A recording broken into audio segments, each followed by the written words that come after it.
Let's begin. Welcome to today's 2019 NAB League Girls Grand Final press conference.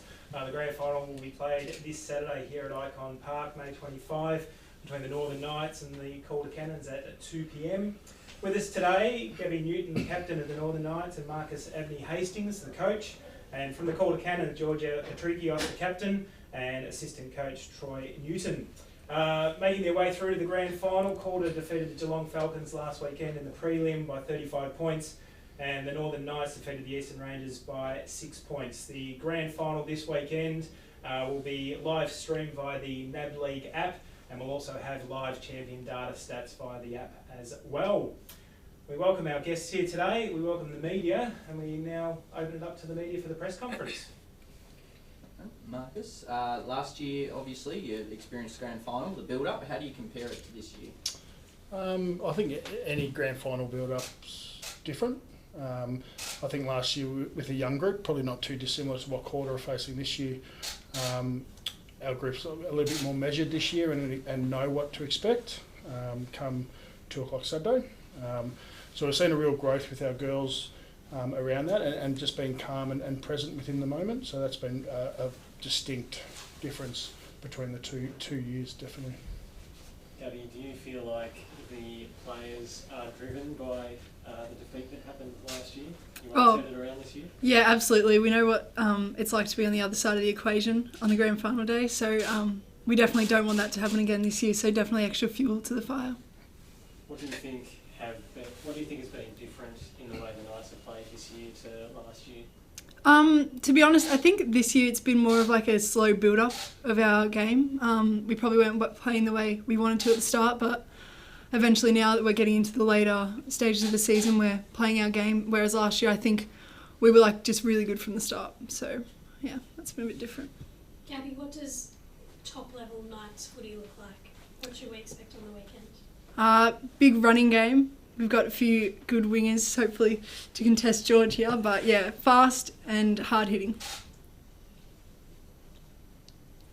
Just going back to your point, I think, Dan, it's the difference between our games from last year to this year is this year with our group we've been able to add some layers to our game. So last year we were really good with our contested inside stuff and you know, really matched the good teams around that, but this year we've been able to add some layers to our game on the outside, and that run and carry and expansive football we've been trying to really implement, and that's been a 2-year journey for us. It's taken a long time, and we've still got some work to do in that space. There's no doubt about that, but that's probably been the major differences between the 2 years.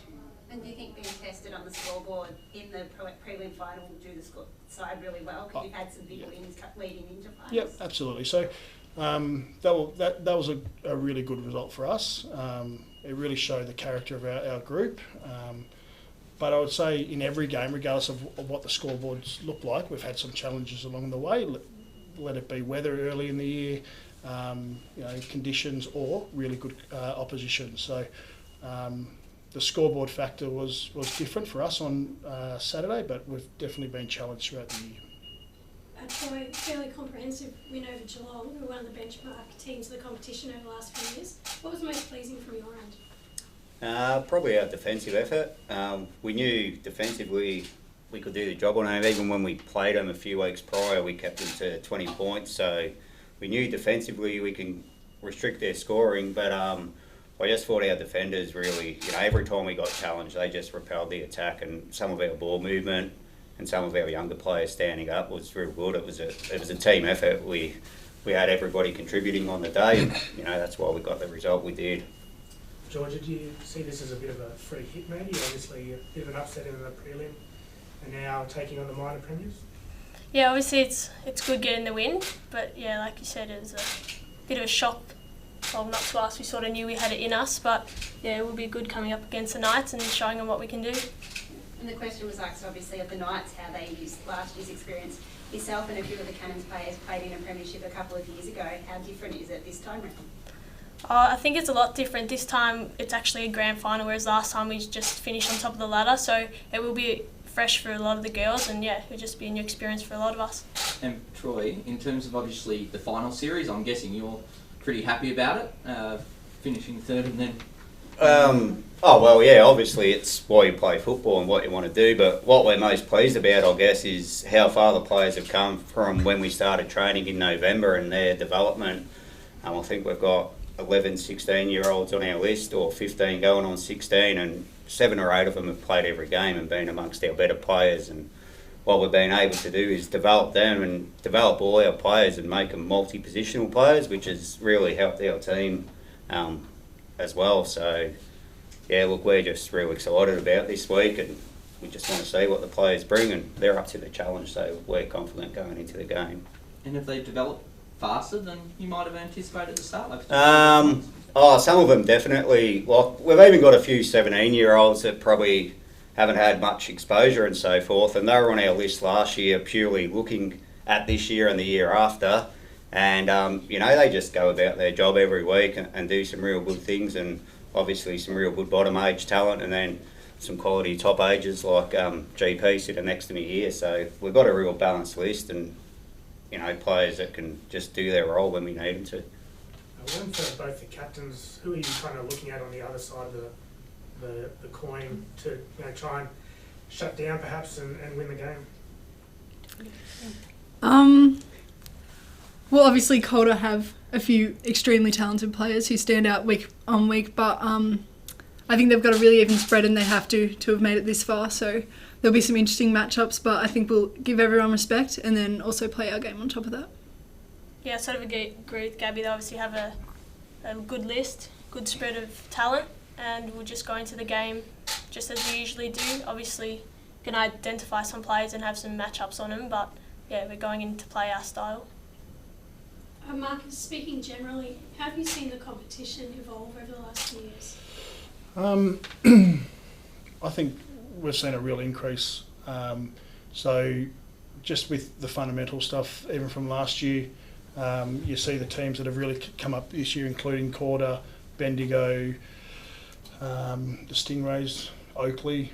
That's meant there's just been no easy games. I think the standard from that, and the fact that the 15 and 16-year-olds now that are coming through have been on this process now for 5 or 6 years has meant that the standard of football and the IQ with the football has really increased, and that's a real credit to the local coaches. And as much credit as we want to take for our programs, it's at the Knights we're really lucky that our local coaches have taught our girls fantastic stuff in their underage stuff. So I think the standard's really improved. To Gabby and Georgia, which teammates do you think NAB League Girls watchers should keep an eye on in the grand final? For us, Nell Morris-Dalton's had a very, very good past few weeks, and also Brittany Gutnick, on fire in the midfield, so watch out for those girls definitely. For us, probably Alana Barber, a player that's, I think, really underrated in our competition. Gets a lot of the hard ball, does a lot of outside work too, which is really good. And obviously the obvious one, Georgia Chris-Parker, she's always one to watch, so yeah. And Georgia, looking ahead, yourself and Gabby both been named in the Vic Metro squad. When does training and all that kick off for ahead of the under-18 champs?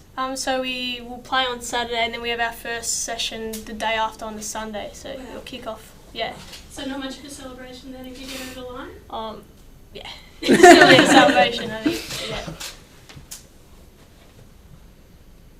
yeah. And to the coaches, Calder and Northern haven't played this year, but what are your impressions of what you need to do to beat the other team? You go, Marcus. No, we haven't played them, which has been a bit of an anomaly of the whole thing, which is exciting too. I think Calder, they've probably touched on how even their team is. Obviously the two Georges at the front are fairly handy players, and then after that they've got a range of really even players. I think the game will be won though through the middle. So if we can get some clean ball into our forward 50, and likewise for Calder, I think that's going to be the key ingredient. And I suppose the thing I've really witnessed this with football at this level is if we start really well, teams generally find it hard to come back. So that start of the game and those start of the quarters are going to be really, really important. So I know we're going to put a lot of emphasis on that, and within the grand final, any key moments that players can get up and win. That's probably the key things for that. We'll be focused on pre-game. Yeah, we've had a close look at Northern last week. Obviously, some dangerous forwards and half forwards that work up high and have got a lot of leg speed and so forth. So I think if we can be accountable and pressure the ball carrier through the mid and in our forward half as well, and just keep the ball in and hit the scoreboard early, like Marcus said, it will really help. We're probably going to be a bit shorter and a bit lighter, so we probably want to be running the ball and moving it as quick as we can, and using our assets. And yeah, hopefully a good start is important as well. So we'll be looking to start like we did against Geelong and really get some scoreboard pressure early. Marcus, correct me if I'm wrong, but I think you guys are still undefeated for the season. Has there been much talk about that? No, there's been zero talk about that, to be honest. Like I said before, we drew against Oakley, and that's been probably our blemish, but there's been absolutely zero talk about us being undefeated. It's business as usual. And the girls, the great thing about the girls is they're really hard on themselves. So even after the Eastern game on the weekend, girls were really disappointed with the way they played individually and as a team, and that's been an effect throughout the year, regardless of how much we've won by. The girls are just really driven to be the best individuals they can be. So the win-loss or the undefeated status has not been spoken about. To Gabby and Marcus, what's it been like this year? The first year there's been a final series in NAB League Girls. What's it been like? And the change up from last year, just the top two teams going through the grand final, and in the first year it was just the top team on the ladder. What's it been like for the club this year? I think it's been wonderful.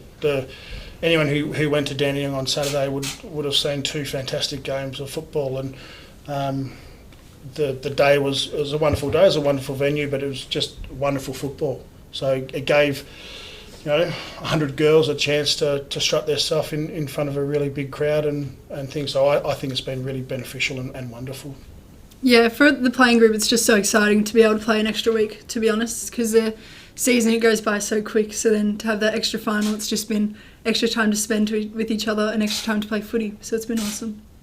I think from our perspective, the saddest thing for our girls is, like, we train tonight and this will be their last training. So they're like Gabby's, and even the top age girls have spoken about how sad they're going to be, that they're going to move away from the program and go into exciting things. But so just the camaraderie and stuff has been fantastic, and we get an extra week of that. So it's been great.